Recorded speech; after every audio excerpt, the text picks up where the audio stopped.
Para ficar mais claro. Ajustando então a imagem, o som. Bom dia para todos. Sempre muito bom poder participar do Amanhecer com Cristo.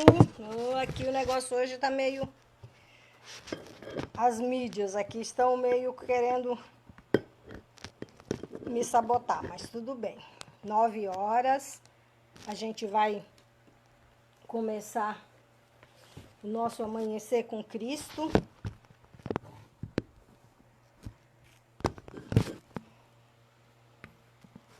Hoje, segunda leitura do livro Pão Nosso, que nós vamos estar abordando sempre no Amanhecer com Cristo. E nosso tema Pensa um Pouco. E eu, para harmonizar um pouco o ambiente, eu vou ler do Minutos de Sabedoria novamente. Seja alegre e otimista. Quando se dirigir a seu trabalho, faça-o de coração alegre. O trabalho que você executa é digno da sua pessoa. Por menor que pareça, é de suma responsabilidade para você e para o mundo. Não se esqueça jamais de agradecer a Deus o trabalho que Ele proporciona o pão de cada dia. Chega ao local do trabalho com o coração feliz, e o trabalho se tornará um passatempo, um estimulante, que lhe trará a cada novo dia imensas alegrias e felicidades incalculáveis. Que assim seja. Elevemos então os nossos pensamentos ao alto e agradeçamos a Deus, a Jesus e a espiritualidade maior, mais uma oportunidade de nos reunirmos em seus nomes, agradecendo o novo amanhecer, as novas oportunidades e tantas coisas boas que nos proporciona pela força do seu amor. Que sejamos dignos de todas esses presentes que recebemos como dádivas diariamente. Que assim seja. Então, a gente começa a leitura, o item 2, pensa um pouco. As obras que eu faço em nome de meu Pai, essas testificam de mim. Jesus, Evangelho de João, capítulo 10, versículo 25. Então, ali já tem uma reflexão muito boa. O que eu faço é que fala de mim. As minhas ações é que dizem quem eu sou. Bom dia, Rosa, seja bem-vinda. Como está o som, a imagem? Estão bem? Estão chegando bem até você? Né? A gente, normalmente, no dia a dia, não se preocupa muito em pensar nas nossas ações, nas nossas atitudes, e elas vão acontecendo como que espontânea ou instintivamente, né? A gente muitas vezes não se dá muita conta de como está agindo. E a nossa ação, ela é muito significativa. Então, continuando a leitura, ela continua assim. É vulgar a preocupação do homem comum relativamente às tradições familiares e aos institutos terrestres a que se prende. Normalmente, exaltando-se nos títulos convencionais que lhe identificam a personalidade. Então, é muito comum nós, seres humanos, né, nos preocuparmos com títulos, com composições, com a forma com que a gente é visto, né? A velha frase, você sabe quem está falando, né? E, entretanto, continuando a leitura, na vida verdadeira, criatura alguma é conhecida por semelhantes processos. Cada espírito traz consigo a história viva dos próprios feitos e somente as obras efetuadas dão a conhecer o valor ou o demérito de cada um. Então, nós somos valorizados pela espiritualidade, pelo que fazemos, pelo que essencialmente somos, pela forma como nós nos colocamos frente à vida.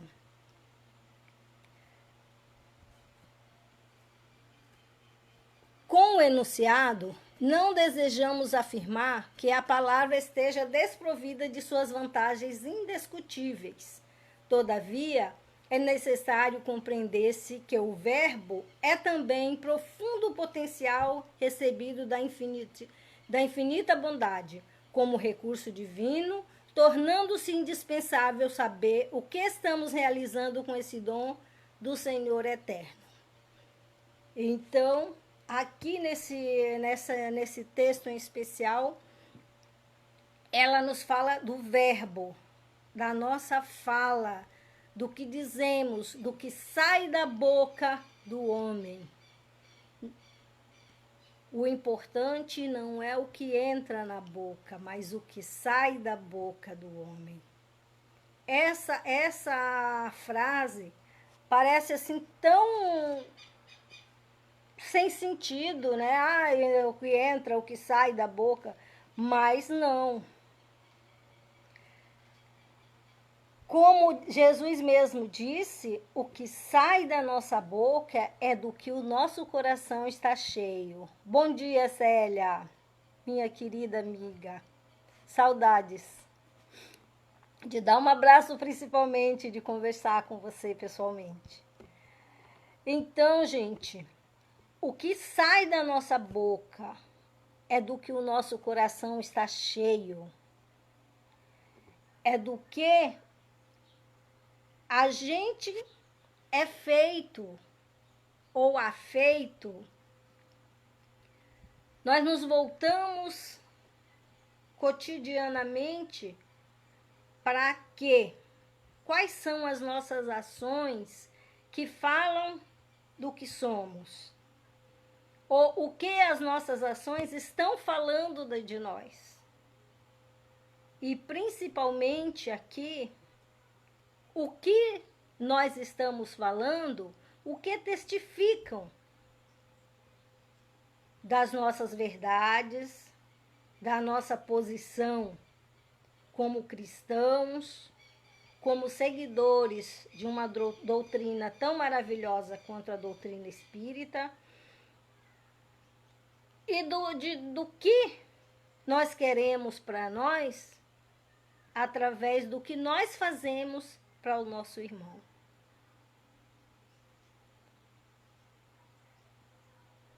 Pensa um pouco. Não, pensa muito.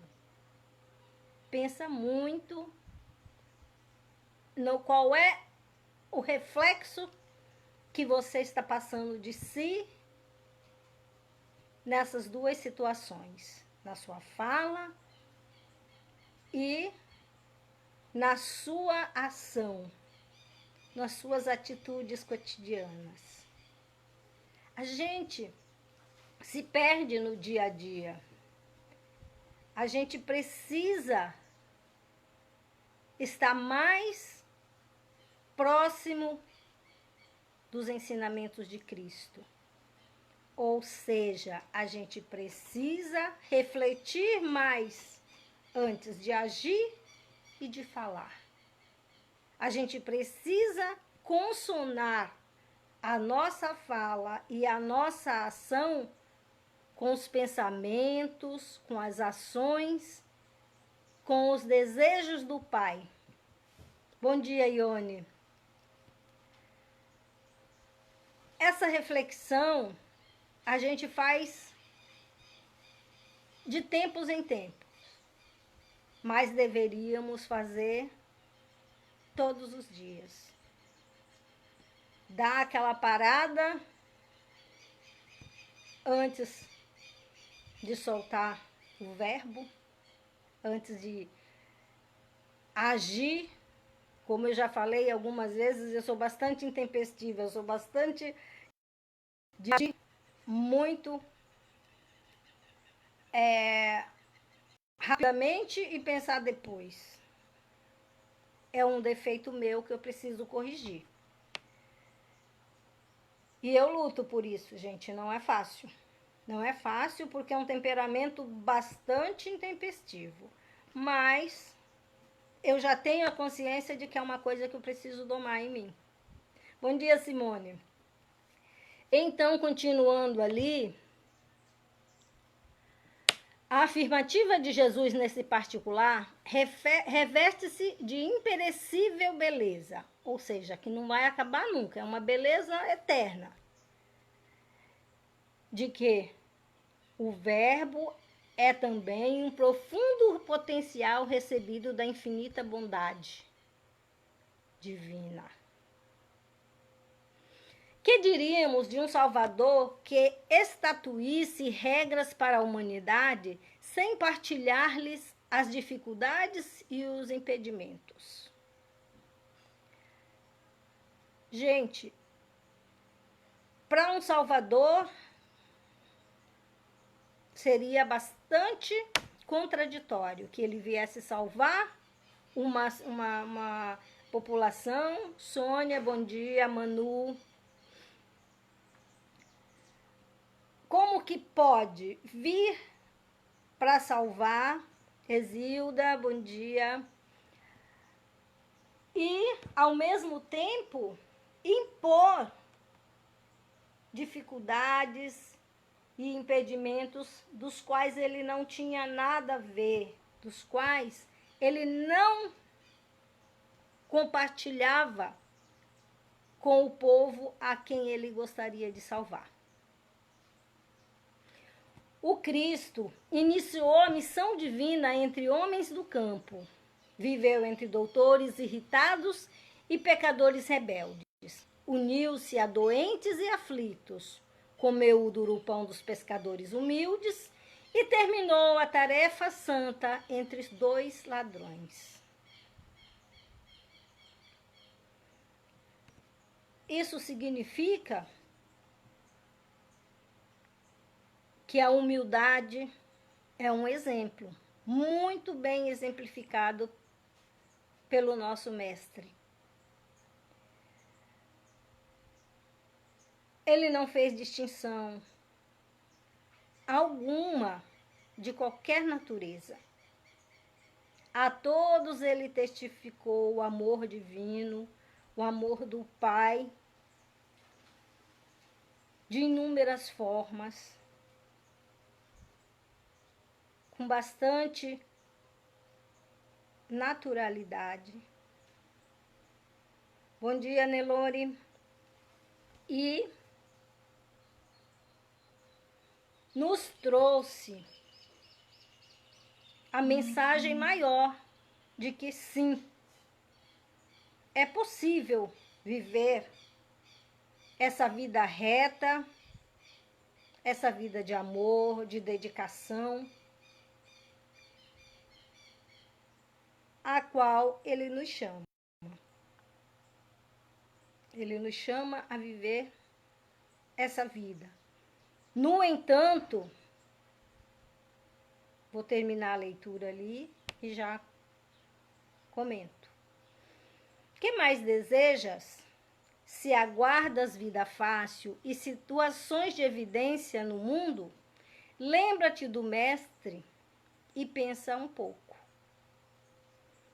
No entanto, nós continuamos querendo aparecer, a estar em evidência pelo que nós achamos que somos, por um cargo que ocupamos, por um título que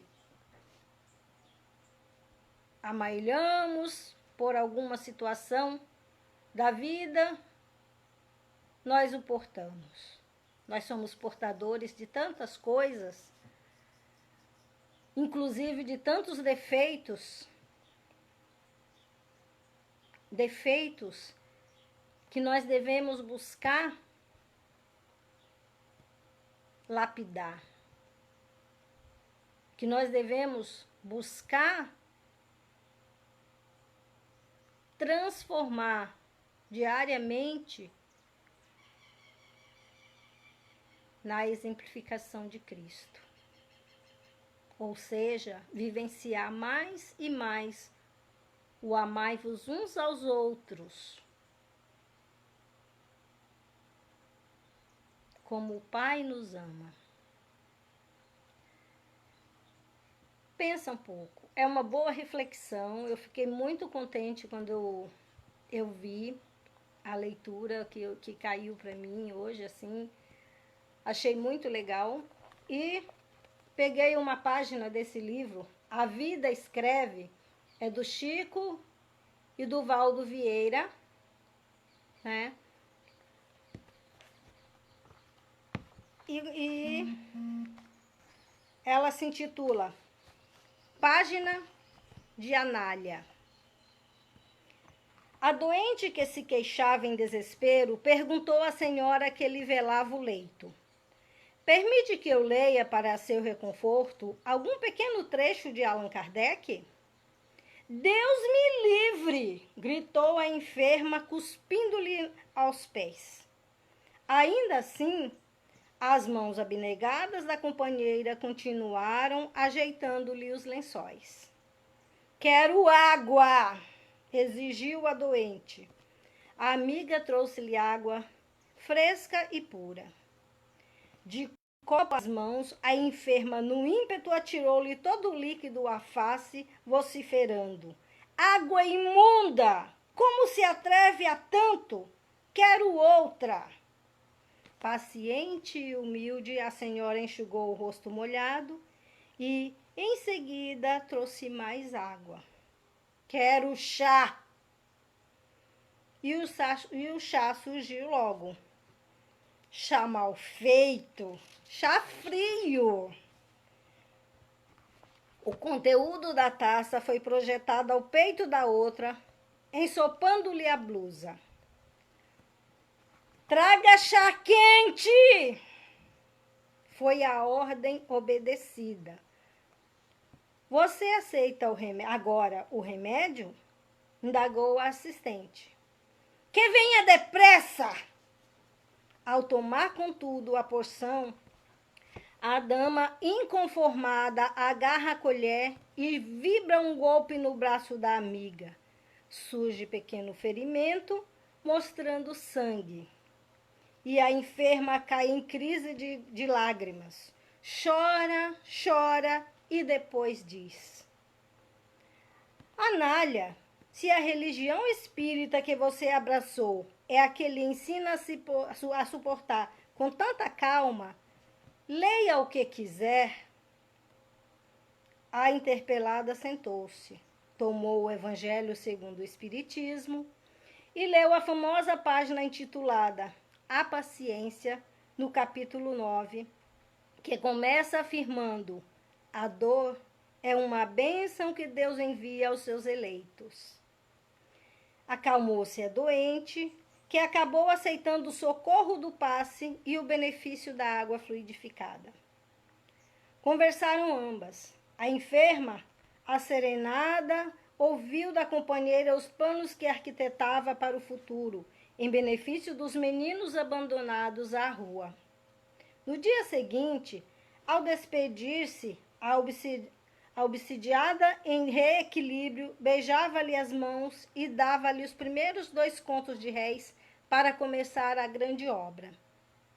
Essa enfermeira admirável de carinho e devotamento era Anália Franco, a heroína da seara espírita paulista, que se fez sublime benfeitora das criancinhas desamparadas.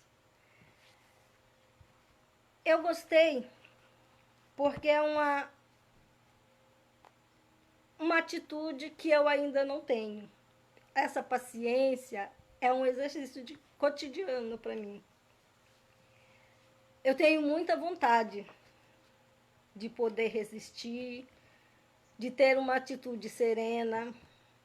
Em alguns momentos eu até me flagro sendo paciente e me admiro, fico assim, super feliz de mim mesma, mas é um momentinho tão pequenininho diante de todos os outros que eu explodo.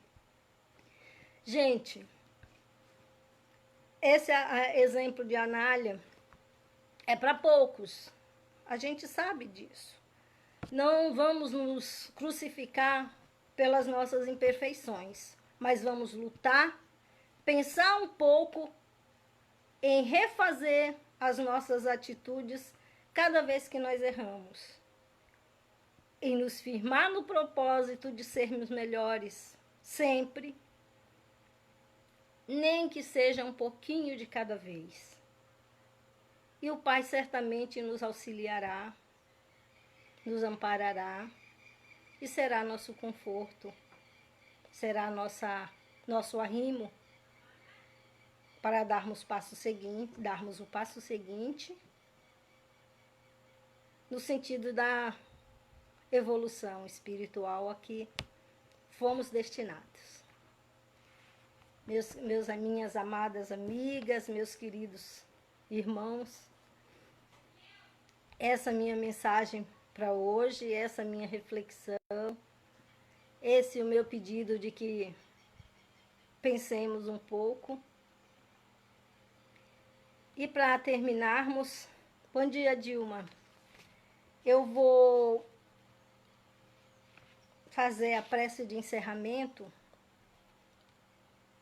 de uma prece que eu já escrevi há algum tempo atrás. Eu, infelizmente, não coloquei a data aqui, mas eu gostei dela para o momento e é ela que eu vou proferir agora. Eu vou ler, porque eu não consigo lembrar exatamente, e que cada um clame e ore em seus corações. Senhor, auxilia-nos nas nossas imperfeições. Faz com que as superemos uma a uma, que nós saiamos vencedores de nós mesmos, nos tornando diariamente melhores. Balsamiza nossos caminhos para que melhor suportemos nossas dores e faz com que nos dediquemos a minimizar as dores dos nossos irmãos. Dá-nos, Pai, discernimento para divulgar seus preceitos com acerto e clareza, para que sejamos difusores precisos do seu amor e carinho para com todos. Obrigado, Pai, por tudo, pelo sorriso, pelo sol, pela luz, pela vida. Grata, Senhor, por mais uma oportunidade presente no dia atual.